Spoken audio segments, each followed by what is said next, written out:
ત્યારે ઝાપાના ખીલમાં બેઠેલી મેરડી એટલું બોલી, બેટા તને ખબર છે ગામની માલપા જેટલી ભગવતીઓ બેઠી ને એ તો ભાગ્યશાળી માતાઓ છે, પણ હું એક જ એવી અભાગણી માતા ગામના ઝાપામાં બેઠી છું બેટા.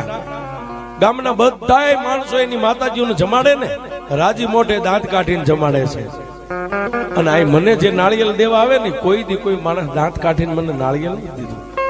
અને સાહેબ સાચી વાત છે, નાનું મોટું મરણ થઈ ગયું હોય અને એને 4 નાળિયેર માણા આપે, કોઈ દી તમે કદાચ શમશાન યાત્રામાં જઈને જુઓ તો કોઈ માણસ દાંત કાઢીને નાળિયેર વધેરો દાખલો બન્યો છે બેટા. માણસો પ્રેમથી બધી માતાજીઓને, મારી માથે તો માણસો છૂટા ઘા કરે છે બાપ. અને દીકરી અત્યારે 4 નાળિયેર તારા બાપની ફરતા બાંધ્યા ને, એ 4 નાળિયેર હમણાં તો એક બાજુ જઈને ઉભી રહીને જોજે, મારી માથે 4 માણસો છૂટા નાળિયેરના ઘા કરશે. અને દીકરી